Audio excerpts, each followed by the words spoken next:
Hi, 4th and 5th graders. Our project today is inspired by the artist Piet Mondrian. He is a Dutch artist and he is very particular. He loves perfection. He did all of his paintings. We are doing them all in collage. So we are gluing paper to paper. I know I can't get straight lines like this with a paintbrush. So I figure you guys probably are not the most perfectionist with your paintbrush either. So we're gonna work with paper and try to get these nice and lined up beautifully. You're gonna start with 7 to 9, maybe 10 primary color shapes. Then we're gonna add some borders to it, and finally a little bit of extra shapes to make them have a little bit more depth and a little more interest to it.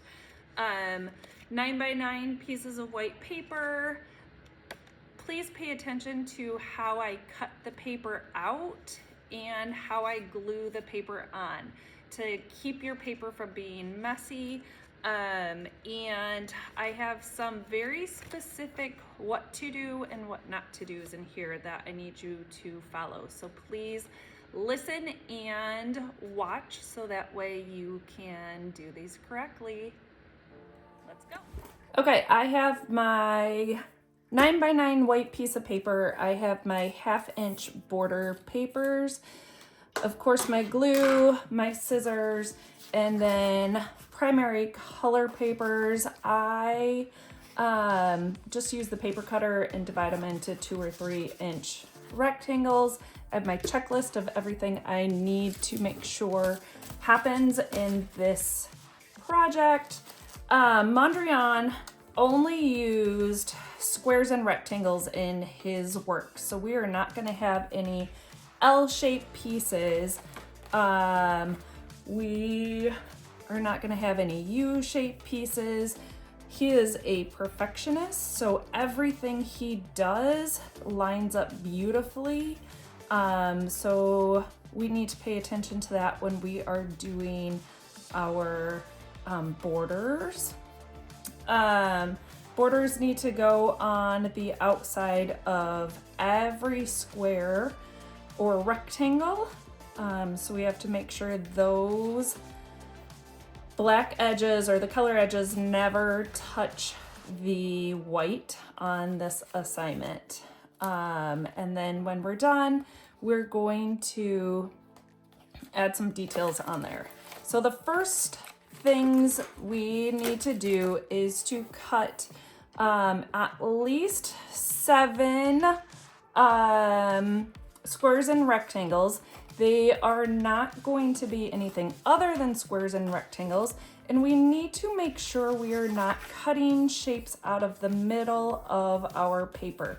We're gonna use big, I call them alligator cuts, so we're gonna open our scissors real wide so that way we have this nice straight edge when we are cutting them. We're also not going to make like smiley faces with our squares and rectangles. We want them just randomly horizontal and vertical on here. So to make a rectangle out of our paper, just use one nice cut. If you need to have more than one cut, big alligator cut, and then you can use that edge to make sure that second cut is nice and sharp as well, nice and straight.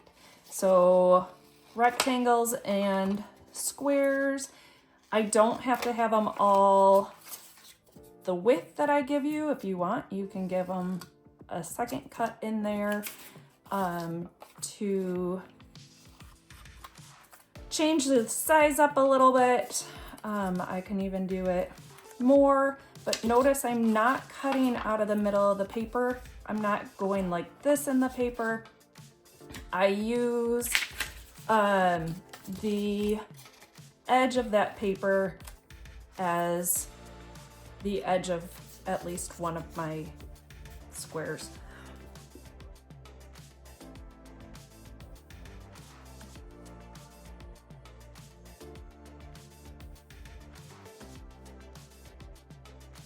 So I am cutting more than my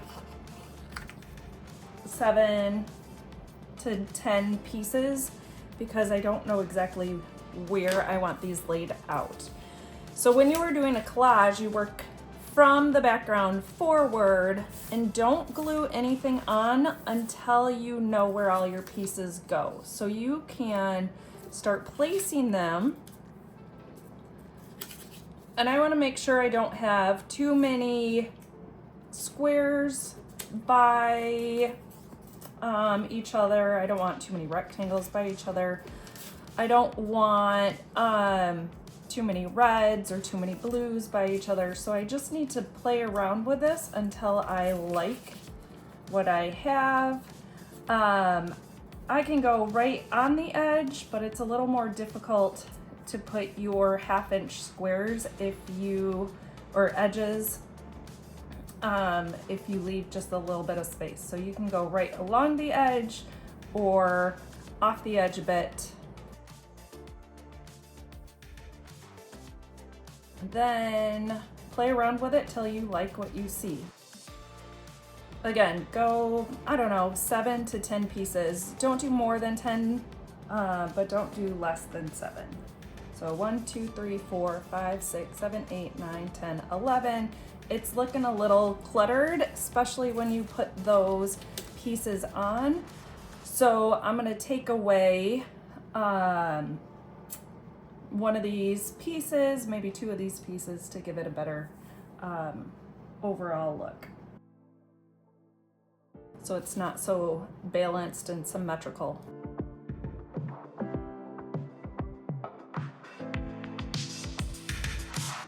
Okay, and now we put glue on the little paper, not the big paper. So I'm not gonna put glue on the white paper, I'm gonna put it on the colored paper.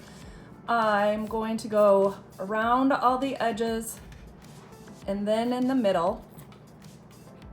If you have a piece too small to go around the edges, I will take this and I'll put glue like this.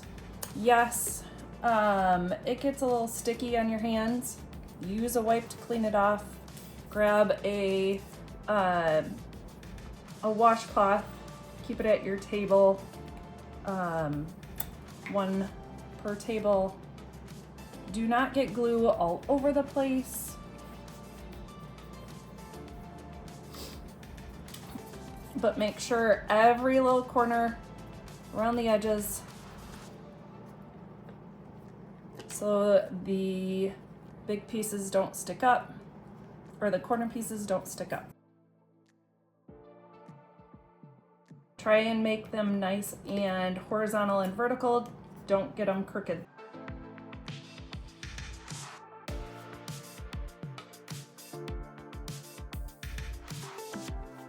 Okay, and now the most tedious part of the project, the part that takes the longest, is the edges. Okay, so this is where that L shape, we need to make sure that does not have problems or does not happen. So the first thing I'm gonna do is find a place that maybe this whole piece could go across. If you don't have any, it's not a big deal. If you do, great. So if I put this piece like this, I cover all 3 of those edges. So that's where I'm gonna start and then work my way around. Again, this is the part that I always put my glue on my strip like that. So that way it's not all over the table because your glue is wider than that strip. And the class coming in after you doesn't want their tables all nasty and gross. Okay. I have some kiddos that never cut these strips, and that again makes it look really messy. So I'm gonna go and show you. I'm gonna just keep working my way through this. Yes, this can go all the way to the end here, and that would work, but since I have another one that's gonna be right here, I would like to cut it off by this yellow. So I wanna use, even if you don't have big fingernails, a little bit will work. You can use your little scissor if you want. You indent, scratch this a little bit right here, and then when you go to cut it, you have that little line that you can cut on, and that way it will be the correct length. Then you don't have to guess. My grandpa always taught me, measure twice, cut once. And so that's what we're gonna do with this project as well. Don't throw this away, I can still use it. Then I'm gonna go this way, and I'm gonna go all the way across, because if I go like this, it's gonna give me an L shape. So this time, I'm gonna start at that little red edge piece. I know I don't need glue past here, so I'm gonna start there.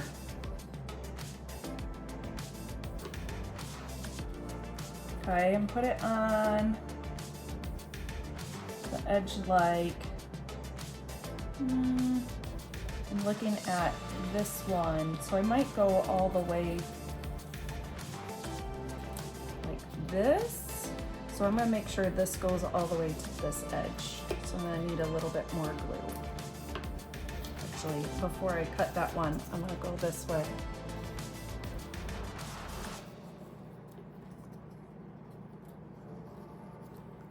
So I'm gonna go from here over that yellow a little bit and on the edge of this blue one.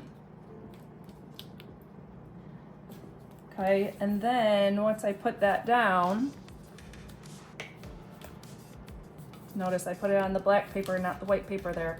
I can now pick this up, flip my paper over, and cut that edge. The reason why I flip the paper over is because I want to use that white edge as my guide, and I don't want to cut the white paper.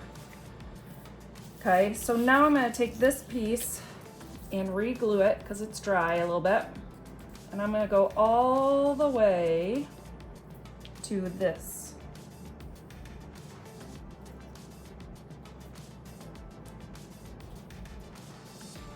Covering up the edge a little bit.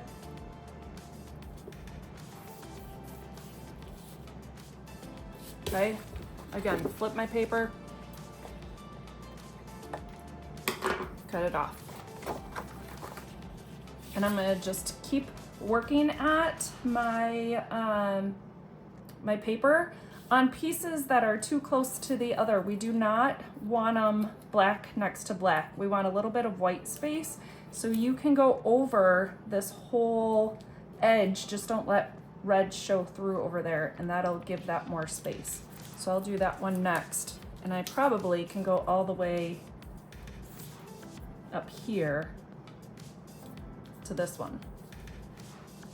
Measure it.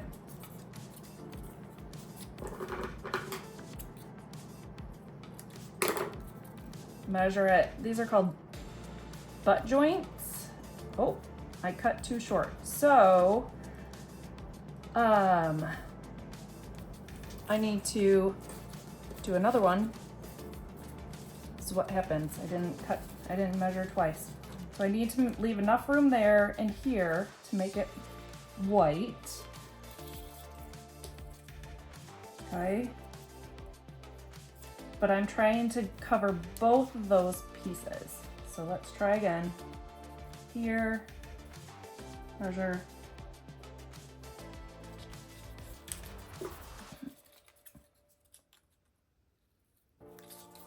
And hopefully this one works better. Okay, good, much better. And then what else was I gonna tell you? Oh, I don't want these pieces overlapping each other like this. I don't know if you can see that on the video, but this piece overlaps this piece. I want them right next to each other. These two can overlap, the color and the black outline, but I also don't want it inking like this because that will make that not an L shape. Okay, so I'm gonna just keep adding my black lines until I have no more L shapes. The black lines are for the outline. They are not, they should not take over the picture.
So now we gotta double check all this. Do all of our colored edges touch black? Yes. Okay. Are all of my white spots squares and rectangles? Yes. Now I can move on to add little squares and rectangles.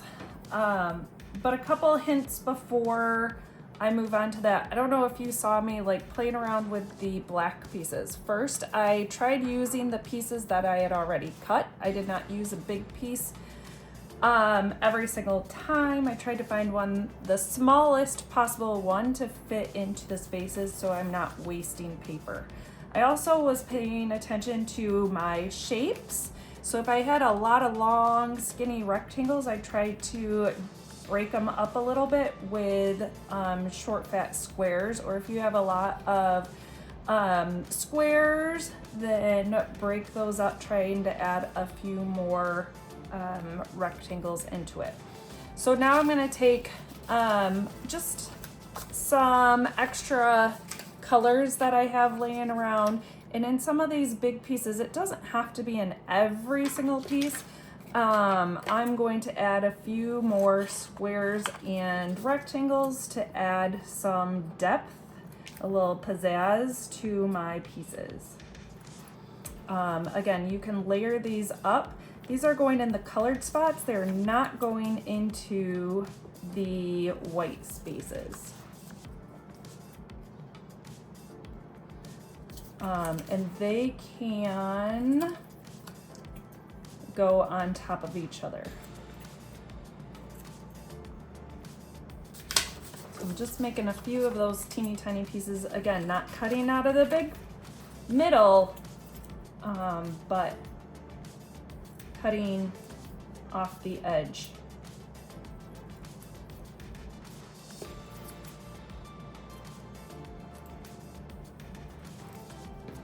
Okay, and I can always play around with those. I'm not gonna put blue on blue, but I will maybe put yellow on blue, maybe yellow and red. Again, making sure they are just horizontal and vertical. Do not make these diagonal either. We want to keep those horizontal and vertical. Okay, so if I like one, maybe I'll glue it down so I don't make the whole thing, wiggle the whole thing and mess it all up while I'm adding those little pieces. So I liked this one like this. This is where your hands start getting really sticky, so if you need to get a wipe, clean yourself up. That's probably a great choice. I don't like putting them smack dab in the middle. I like them putting a little bit towards the corner, smack dab in the middle. Just, I don't know. I don't like it. You may.